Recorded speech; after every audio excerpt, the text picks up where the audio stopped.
Hello, and welcome to the Black and Blue FF Preview, Week 5 edition. Well, the Green Bay Packers, we went down to Jerry World and we did not lose, so still undefeated down there in the AT&T Stadium. And it was a great game. It was an all-time classic game, 40-40, second highest scoring tied game all time, highest scoring since the merger, which is basically football as we know it today. And it was just a great offensive performance. If you had those players in, if you had Love in, if you had Dak in, if you had Pickens in, if you had Ferguson in, if you had Golden, he didn't do bad. If you had Dobbs in, if you had Jacobs in, Kraft did okay. Quay Walker leads all tacklers in the NFL after 4 weeks, so he did his job as well. Just a great game, just great fantasy purposes. Got overtime, got bonus yards. What more can you ask for from a fantasy perspective? On the reality perspective, we want to crush Dallas. Okay, our rivals may be Chicago, Detroit, Minnesota, but our real rivals, the people that we play in the playoffs, you're talking Cowboys, you're talking San Francisco 49ers, you're talking Seattle Seahawks.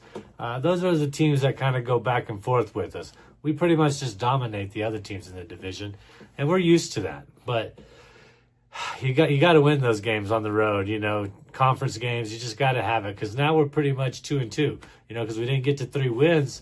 And if we make it to where we're tied with somebody, whether it be the first seed in the NFC, leading of the division, as long as we have the same amount of wins, we get the advantage. But if we don't have the same amount of wins, we lose that advantage. So that was almost a disappointment, They say it's like kissing your sister.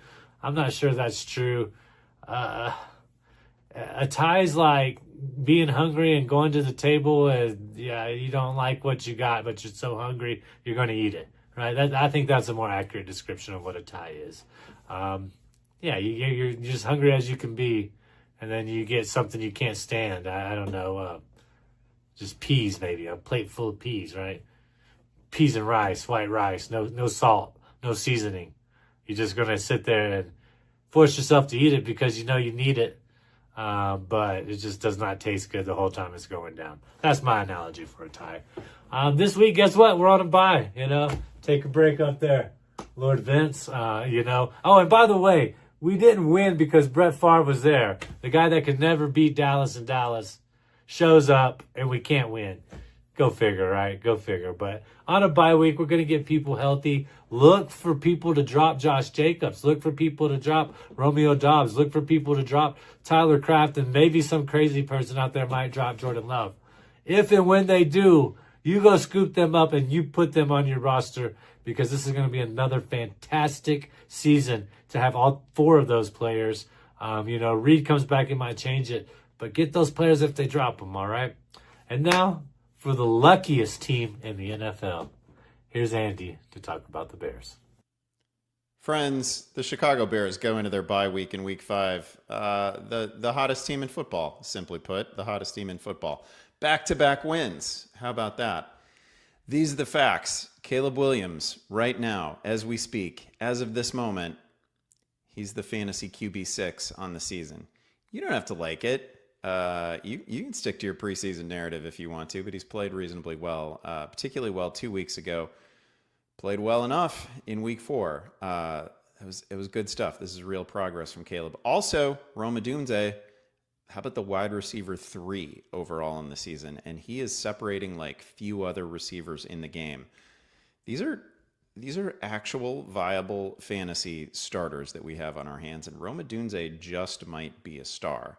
These are the positive developments. Also, man, everything coming up Bears. How about Cairo Santos actually making multiple 50-yard kicks against the Raiders, just like a big boy kicker. I didn't think he could do it. I don't have a lot of faith in him. I still don't have a lot of faith in him, but it was good to see. I think actually the biggest takeaway from week 4 was that the Bears defense managed to single-handedly salvage Ashton Genty's reputation and his season. He had a monster game. You may have noticed, you certainly noticed this if you've watched much of the Raiders this year, that Ashton Genty all year has never had a free run at the line of scrimmage. He gets hit behind the line of scrimmage all the time. Not in week 4, not against the Bears. That's kind of the current state of the Bears' run defense. It's really bad. Probably the worst in the league. I don't know that it gets better anytime soon. I think it's probably worth just why don't we just run down the list of teams that get to face the Bears coming out of the bye, just in case some of these running backs might be available either via trade or on the wire for you. Coming out of the bye, week 6, it's going to be the Washington Commanders. That's Bill. That's Bill Krosky Merritt and Chris Rodriguez. Then it's the New Orleans Saints. Kendre Miller's still out there in a bunch of leagues. Then it's the Baltimore Ravens. Okay, you're not gonna just go add Derrick Henry. Then it's the Cincinnati Bengals. They have a chance to save Chase Brown's fantasy season. Then it's the New York Giants. Maybe Tyrone Tracy will be back. Maybe he's out there in your wire. Who knows? The point is, you're gonna want to pick on the Bears' run defense for the rest of the year. I'm looking ahead to week 17. That's championship week. I might want to have Brian Robinson on my roster just in case he's getting carries for the 49ers at that late date in the season. Again, in title week, the Bears. Fun offense, not really so much defensively. That's a struggle. But hey, the Bears are going into their bye on a win. I'm feeling good. You should be feeling good. They are soon to be Kings of the North. Thanks for that amazing update, Andy. Last week, I correctly predicted that the Lions would be able to both contain Myles Garrett and they would be able to run on that Cleveland defense. I also told you to sit David Montgomery and that I wasn't sure about Sam Porter, but that Goff, Brown, and Gibbs should all be started. My bad on the golf call. Sorry about that. But still, I think I deserve an attaboy. I think we all deserve an attaboy. Rise up, rise up, come on, people, get on your feet. Can't stop, won't stop, Motor City can't be beat. Red zone, end zone, turn it over, take it away. It's the Motown, showdown, Motown, Lions way.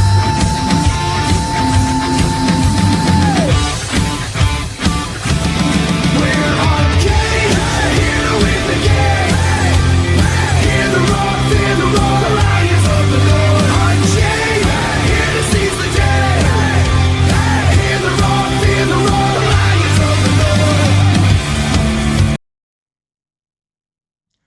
This week should be much better with Detroit traveling to face the lowly Bengals in Cincinnati. But last week, Detroit did lose both starting cornerbacks, which could make the Lions' defense more susceptible to the pass.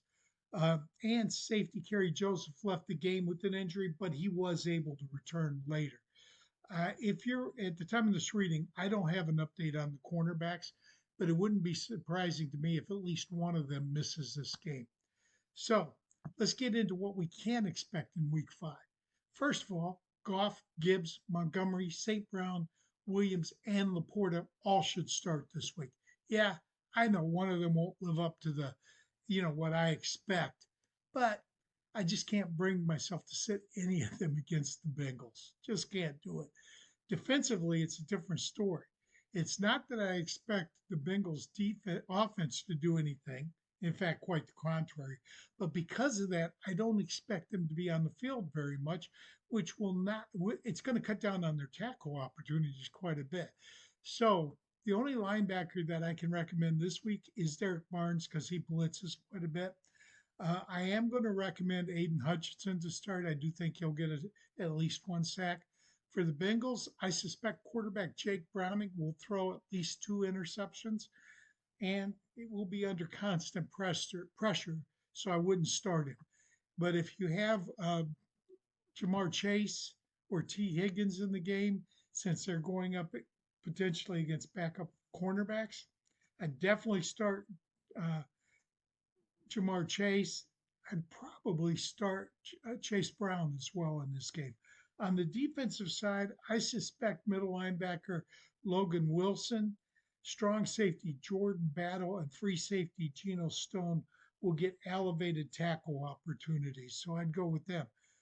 But what do you have on the Minnesota Vikings, JC? I'd go with them. But what do you have on the Minnesota Vikings, JC? What's up, everybody? This is JC from the Sports Affiliation, and I'm here to talk Vikings. Yes, we are back with the Black and Blue Fantasy Football Preview, and this is Week 5. A little recap from last week. Vikings get a loss. Playing out in Dublin was not a great game. Once again, we see Vikings offensive line completely struggling and falling apart. This offensive line is absolutely decimated.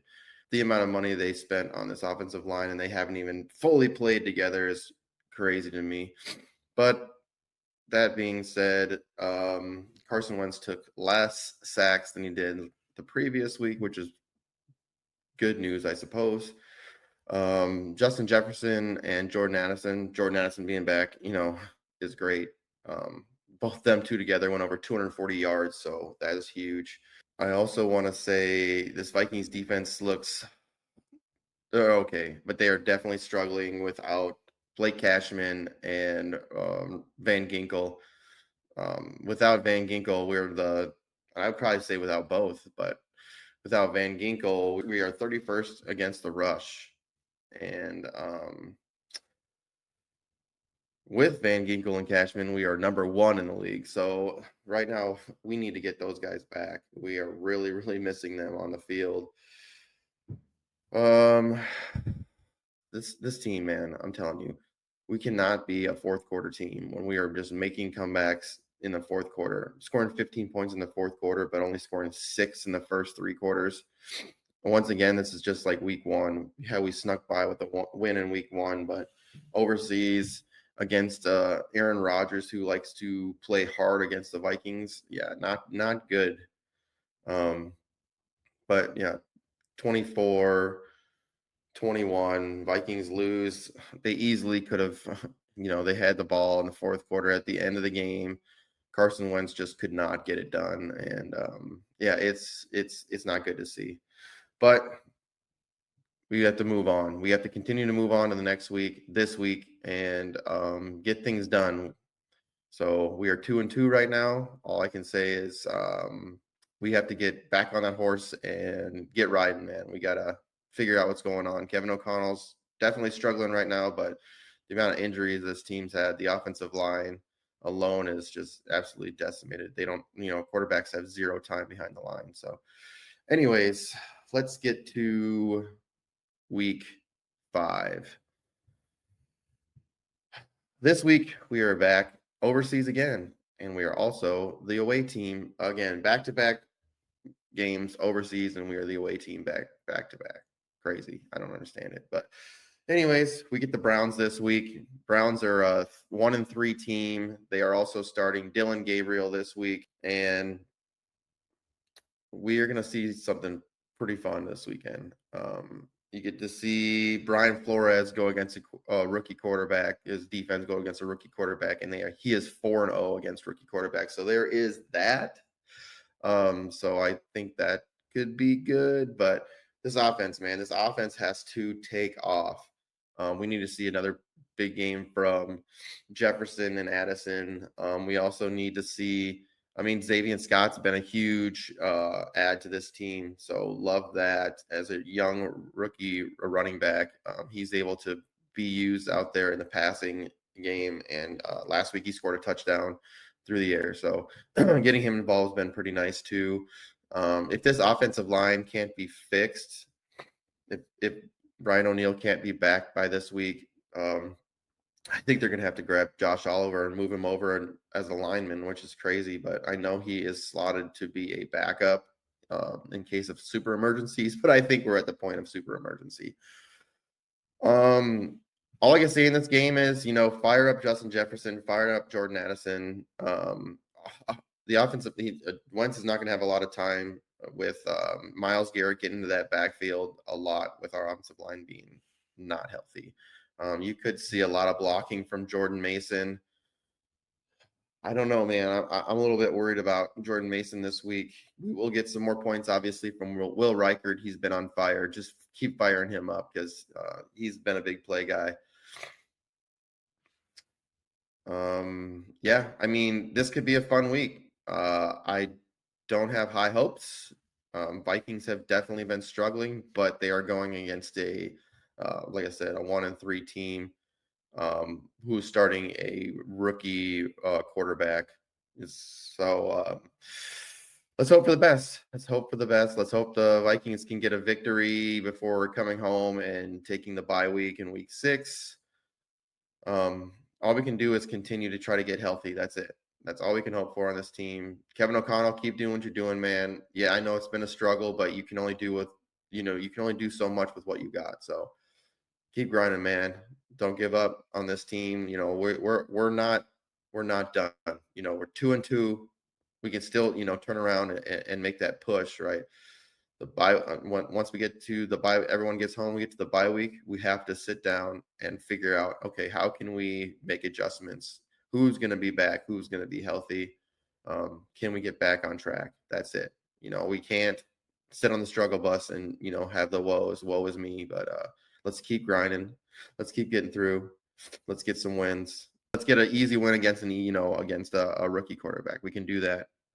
We don't need to struggle again like Green Bay did against those Browns. We don't want to be like Green Bay. We want to get a victory. So with that being said, I think this is going to be a low-scoring game. So I don't see a ton of fantasy points coming from this one unless you're in a PPR league and you get receptions and yardage. I can see a lot of yards through the air for Justin Jefferson and Jordan Addison again. So let's get to it. Let's get that victory for the Vikings. Let's go 3-2 into the bye week and come out strong. Skull Vikes, baby. Skull Vikes. Let's get the win.